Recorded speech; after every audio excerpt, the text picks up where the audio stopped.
ये जिंदगी हंसी है, इसे प्यार करो। ये जिंदगी हंसी है, इसे प्यार करो।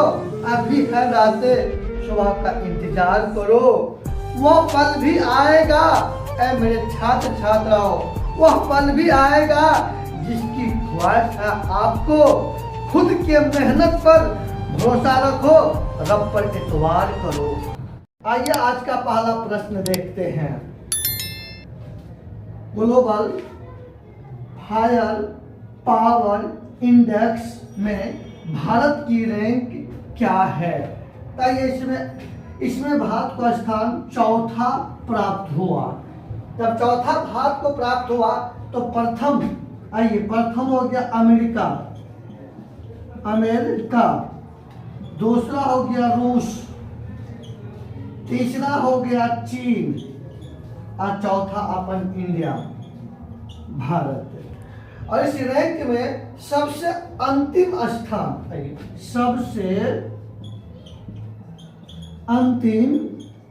स्थान प्राप्त हुआ भूटान को। अब ये जो इंडेक्स है, इसमें जो है ये इंडेक्स मिलिट्री पावर के अनुसार जारी किया गया कि किस देश के मिलिट्री पावर कितना शक्तिशाली है। इसमें सबसे शक्तिशाली है अमेरिका, दूसरा हो गया रूस, तीसरा हो गया चमगादड़ चाइना और चौथा हो गया अपना इंडिया। और इसमें सबसे अंतिम स्थान है भूटान।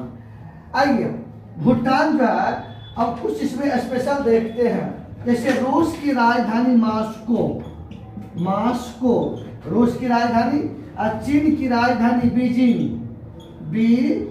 बीजिंग, और भूटान की राजधानी थिम्पू।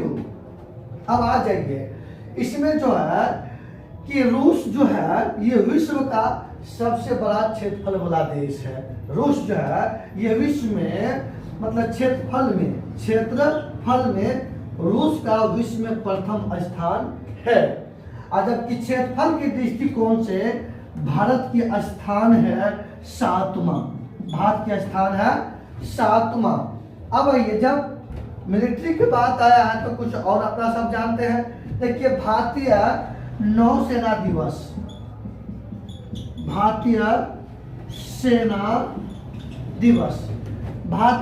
दिवस मनाया था 15 जनवरी को मनाया जाता है। 15 जनवरी को मनाया जाता है। जबकि अब आइए, इसमें से देखिएगा भारत की सीमा चीन से भी लगता है और भूटान से भी लगता है। तब आइए, तो भारत और चीन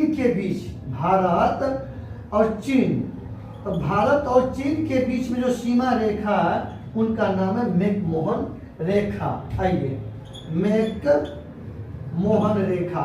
इस मैकमोहन रेखा जो है ये खींचा गया 1914 ईस्वी में, और 1914 ईस्वी में मैकमोहन रेखा भारत और चीन के बीच स्थापित किया गया।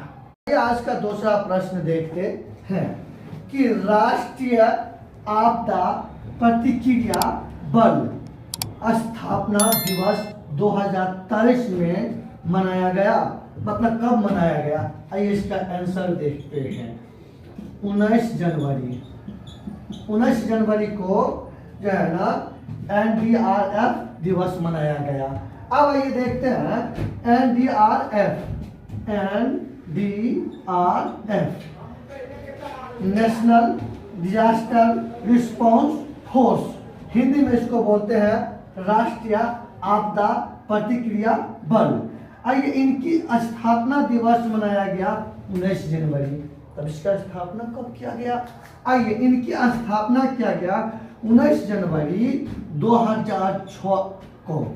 और जो है 2023 में जो इसका स्थापना दिवस मनाए हैं, इसका 18वां जो है ना स्थापना दिवस मनाए हैं। ये NDRF ये जो आता है ये रक्षा मंत्रालय के अंतर्गत आता है। रक्षा मंत्रालय। तो अभी रक्षा मंत्री है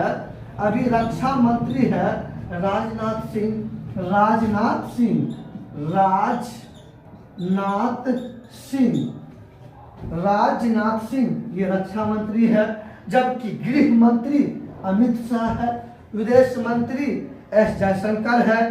और एक मैं और बताना चाहता हूँ, इससे पिछले वाला वीडियो में थोड़ा सा एक मिस्टेक हो गया था। मिस्टेक ये था कि जो है ना शिक्षा मंत्री के जगह पे जो है ना स्वास्थ्य मंत्री का नाम बोला गया, कि मैं उसको आप लोग सुधार लीजिएगा, अभी मैं बोल रहा हूँ। तो देखिएगा, वर्तमान में भारत की स्वास्थ्य मंत्री है मनसुख मंडाविया, वर्तमान में भारत की शिक्षा मंत्री है धर्मेंद्र प्रधान। वहाँ पे बोला गया था जो है ना मतलब शिक्षा मंत्री गलत बोला गया था, अभी मैं आप लोग को सुधार देता हूँ। तो शिक्षा मंत्री है धर्मेंद्र प्रधान, इसीलिए कहता हूँ एक चुटकी सिंदूर का क्या महत्व जाने धर्मेंद्र बाबू। आइए और देखते हैं अब का प्रश्न। तीसरा प्रश्न देखते हैं, बिहार में कहाँ पर इंटरनेशनल बौद्ध महोत्सव का आयोजन किया गया? आइए इसका आंसर देखते हैं। गया में।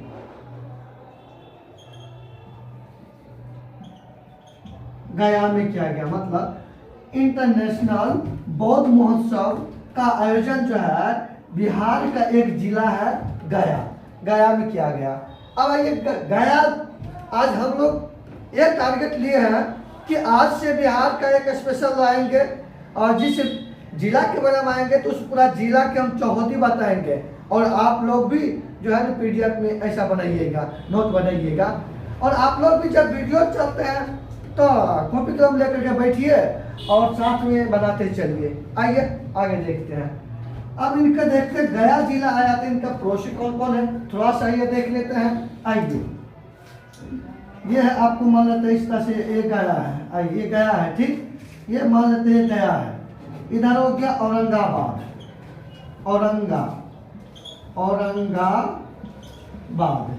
औरंगाबाद हो गया।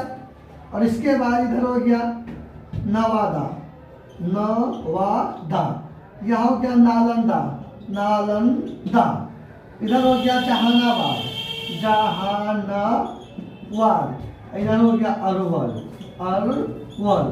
तो देखिए गया को कितना जिला टच करता है, 1 2 3 4 5। जो गया जो है बिहार के 5 जिला को छूता है। तो भाई ये गया जो है ये बिहार का सबसे गर्म जिला भी है और ये सबसे ठंडा जिला भी है।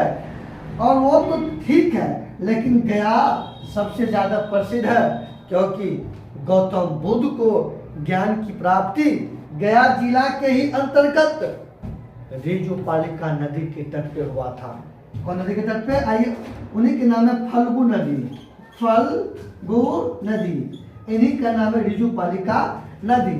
और इसी नदी के तट पर गौतम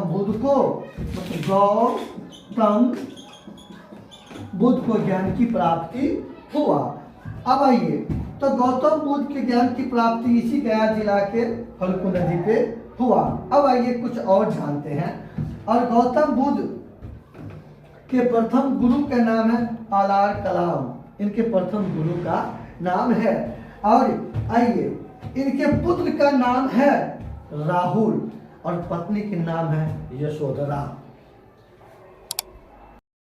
आज का चौथा प्रश्न देखते हैं कि केंद्र सरकार ने किस केंद्र शासित प्रदेश के 21 द्वीपों का नाम वीर जवानों पर रखा है? आइए सबसे पहले इसका आंसर देखते हैं।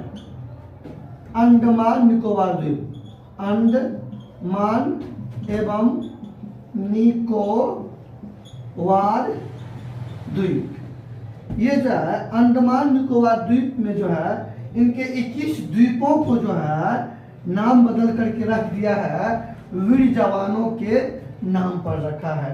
अब ये देखते हैं, ये अंडमान निकोबार केंद्र शासित प्रदेश है, ये केंद्र शासित प्रदेश है। आइए इसका राजधानी देखते हैं। इसका राजधानी पोर्ट ब्लेयर, इनका राजधानी है पोर्ट ब्लेयर। आइए, भारत के सबसे दक्षिणी सीमा अंडमान निकोबार द्वीप में ही है। आइए, तो भारत के सबसे दक्षिणी सीमा या दक्षिणी बिंदु या दक्षिणी पॉइंट का नाम है इंदिरा पॉइंट। इंदिरा पॉइंट यह भारत के सबसे दक्षिणी बिंदु का नाम है, जो अंडमान निकोबार द्वीप में ही है। अब अगर देखिए, ये अंडमान निकोबार द्वीप में भारत के पास में मात्र एक एक्टिव वोल्केनो है, मात्र एक सक्रिय ज्वालामुखी है। अब आइए, तो भारत के मात्र एक सक्रिय ज्वालामुखी है, उनका नाम है बैरन ज्वालामुखी। आइए, बैरन ज्वालामुखी,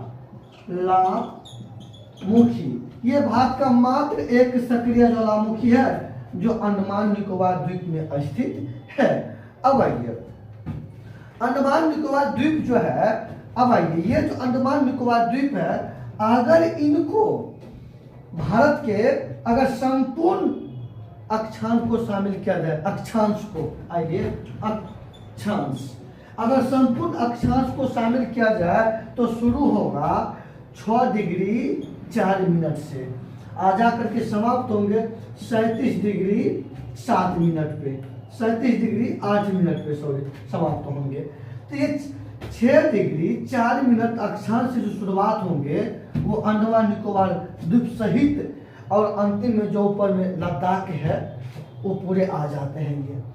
तो अब देखिए, एक बात और ध्यान से सुनिए, जैसे अगर सबसे दक्षिणी बिंदु का नाम है इंदिरा पॉइंट, तो सबसे उत्तरी बिंदु का नाम है इंदिरा कोल। इंदिरा कोल। आइए अगला प्रश्न देखते हैं। आइए आज का 5वां और आखिरी सवाल देखते हैं। पूरी तरह से ई गवर्नेंस मोड में शिफ्ट होने वाला पहला केंद्र शासित प्रदेश कौन बन गया? आइए इसका आंसर देखते हैं। जम्मू एंड कश्मीर। ये जम्मू एंड कश्मीर ये केंद्र शासित प्रदेश है। आइए, केंद्र शासित प्रदेश है।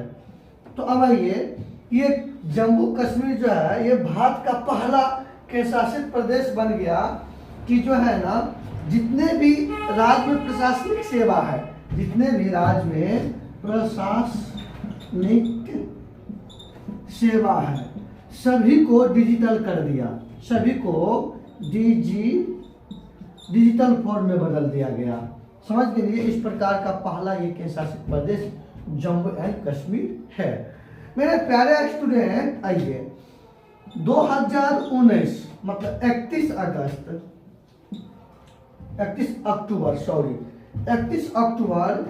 2019, 31 अक्टूबर 2019 से पहले जम्मू कश्मीर भारत का एक राज था, लेकिन जम्मू कश्मीर पुनर्गठन अधिनियम 2019, आइए जम्मू एंड कश्मीर पुनर्गठन अधिनियम 2019। आइए, जम्मू कश्मीर पुनर्गठन अधिनियम 2019 के तहत इसे राज्य के रूप से हटा करके और इन्हें 2 भागों में बांट करके, एक भाग का नाम रखा जम्मू कश्मीर और दूसरा भाग का नाम रखा लद्दाख। इसे 2 भागों में बांट करके दोनों को राज्य के रूप से हटा करके जम्मू कश्मीर को केंद्र शासित बना दिया और लद्दाख भी। अब आइए, अब जो है वर्तमान में भारत में केंद्र शासित प्रदेश की संख्या 8 है और 2 नया केंद्र शासित प्रदेश, एक जम्मू कश्मीर, एक लद्दाख। जबकि इस पुनर्गठन अधिनियम से पहले ये लद्दाख भी जम्मू कश्मीर के अंतर्गत आते हैं। अब जब ये दोनों अलग हो गए तो आइए दोनों के राजधानी देख लेते हैं। आइए, इसकी राजधानी है, जम्मू कश्मीर की राजधानी श्रीनगर, लेकिन लद्दाख की राजधानी जो है लेह है। अब आ जाइए, इसी लद्दाख के अंतर्गत काराकोरम पर्वत स्थित है। इसी के अंतर्गत आइए काराकोरम पर्वत स्थित है। और इस काराकोरम पर्वत के सबसे ऊंची चोटी का नाम है केटू। आइए, इनका नाम है केटू। और इसका दूसरा नाम है गाडविन आस्टिन। यह भारत की सबसे ऊंची चोटी का नाम है केटू, जिसकी ऊंचाई है 8611 मीटर है।